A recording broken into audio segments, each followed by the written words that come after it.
On reparle du Covid ce matin, avec l'arrivée d'un nouveau variant du Covid-19. Il a déjà frappé en Asie avec une flambée de cas. Ce virus, selon les spécialistes, serait a priori capable d'échapper à nos défenses immunitaires. Explication signée Adrien Spiteri. Dans les hôpitaux chinois comme celui-ci, les cas de Covid-19 sont nombreux. Conséquence d'un nouveau variant, le NB181. Cette nouvelle souche vient pour la première fois d'être identifiée en France, comme l'explique ce virologue à BFM TV. Il y a un certain nombre de pays qui l'ont rapporté. On en a trouvé un peu en France, pas beaucoup. 4 séquences qui ont été trouvées à la fois à l'hôpital et en ville. D'après des données chinoises, ce virus serait capable d'échapper à nos défenses immunitaires acquises par le vaccin ou à une précédente infection au Covid-19. Il rentre plus vite dans les cellules et se reproduit. Ces spécificités préfigurent probablement que ce variant du virus devienne majoritaire dans le futur. D'après le Centre européen de prévention et de contrôle des maladies, des cas de ce nouveau variant ont été identifiés dans d'autres pays européens, comme l'Allemagne, l'Irlande, les Pays-Bas ou l'Espagne. Bonjour Bruno Magerman. Il y a longtemps qu'on ne vous avait pas vu. Exactement. Spécialiste du Covid, chef de service à l'hôpital Lariboisière. Il est dangereux ce nouveau variant ? Alors pour le moment, on n'a pas de données très claires encore. Il faut savoir que des mutations surviennent de façon spontanée et constante sur le virus qui circule à bas bruit actuellement en France. Bruit, c'est-à-dire qu'il y a quelques cas ? Oui, il y a quelques cas de temps en temps, mais c'est extrêmement faible. Par contre, effectivement, on a trouvé cette fois-ci un variant qui combine à la fois une capacité très élevée d'infecter les cellules, c'est-à-dire il entre très facilement et se reproduit, se multiplie très facilement, mais aussi une certaine capacité d'échapper à l'immunité ancienne acquise après une infection ou après la vaccination. Et donc, c'est le bon équilibre qu'il faut pour éventuellement contribuer à une nouvelle vague épidémique. C'est-à-dire que mon vaccin, il est plus valable ? Non, le vaccin reste valable et protège jusque-là et jusqu'à preuve du contraire contre les formes graves de la maladie. Mais néanmoins, même vacciné avec cette souche, il se pourrait qu'on puisse quand même faire une forme symptomatique de la maladie. Alors on a évidemment posé, ça vous rappelle des souvenirs, cette question il y a quelques temps, quelques années. Qui est la cible prioritairement de ce virus ? Les personnes âgées, les nourrissons, les femmes enceintes ? Alors, le virus se propage et touche toutes les personnes.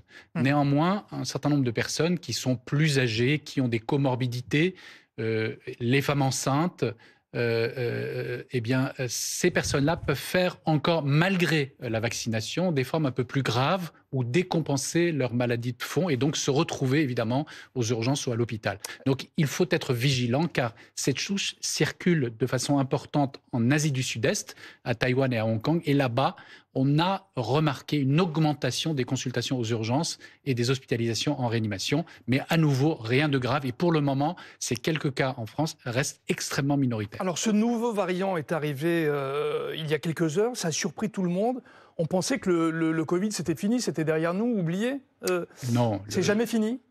Ça ne sera jamais fini. En fait, le virus circule de façon permanente. Alors, à bas bruit, dans la majorité des moments, mais de temps en temps, il y a des vagues épidémiques. Alors celles-ci sont favorisées évidemment par l'émergence de nouveaux mutants aux grandes capacités de diffusion, et puis évidemment par les périodes où il fait un peu froid, où on rentre à l'intérieur, où on peut côtoyer d'autres personnes dans des lieux fermés. Alors, on va dire là, nous avons un nouveau mutant aux grandes capacités de diffusion, mais heureusement pour nous, cela survient au début de l'été. Donc, les risques immédiats de faire une vague épidémique sont faibles. Par contre, évidemment, ce variant pourrait être celui qui va être responsable de la vague à l'automne et à l'hiver prochain. Ce qui est sûr, c'est que vous avez désormais une expertise à la lumière de ce qui s'est passé au cours des années précédentes. Les services sont prêts ? Oui, les services sont toujours prêts. On va dire, ce sont des infections maintenant banales, essentiellement hivernales, des voies respiratoires. Le problème souvent, c'est qu'elles coïncident en même temps. C'est-à-dire, nous avons en même temps la vague Covid, en même temps la vague grippe, en même temps la vague VRS et toutes les autres infections respiratoires. Et donc, évidemment, comme vous le savez, l'hôpital, malheureusement, a un nombre limité de lits d'hospitalisation. Et donc, eh bien, ces diffusions de virus constituent une pression sur le service de santé dans les périodes hivernales.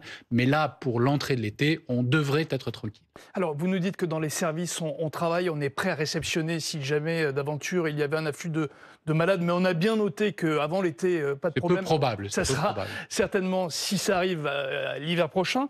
Dans les labos, on travaille toujours, la recherche se poursuit? Oui, tout à fait, bien sûr, parce qu'en fait, il faut en permanence avoir une veille génomique, c'est-à-dire évidemment sur des patients sentinelles, identifier les souches virales qui circulent, séquencer leur génome pour comprendre ce qui se passe et bien sûr détecter très en amont les souches éventuellement à surveiller ou d'inquiétude, ce qui est le cas actuellement de ce variant qui circule, car bien sûr, il faut donner ensuite des conseils aux hôpitaux, aux médecins, à la population et surtout, évidemment, si possible, adapter le prochain vaccin pour cet hiver avec les souches les plus récentes et les plus dangereuses qui circulent. Alors pour les gens qui nous regardent actuellement et qui se disent « Ah mince, le Covid-19 est de retour », qu'est-ce que vous leur dites? Comment il se manifeste? On a une toux, un rhume, comment ça se passe là? Alors d'abord, la Covid-19 n'est pas particulièrement de retour, elle est toujours là. Par contre, effectivement, au sein des variants qui circulent, un variant un peu plus inquiétant semble émerger et pourrait émerger, notamment être responsable d'une vague épidémique à l'automne ou à l'hiver prochain.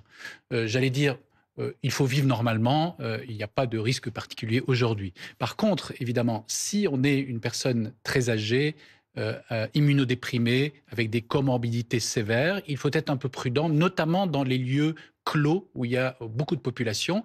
Et là, évidemment, il faut adopter les mesures barrières, c'est-à-dire éventuellement le port du masque. Mais aujourd'hui, il n'y a pas nécessité de le porter systématiquement quelque part. Merci infiniment pour votre présence ce matin sur le plateau du Live Week-end sur BFM TV.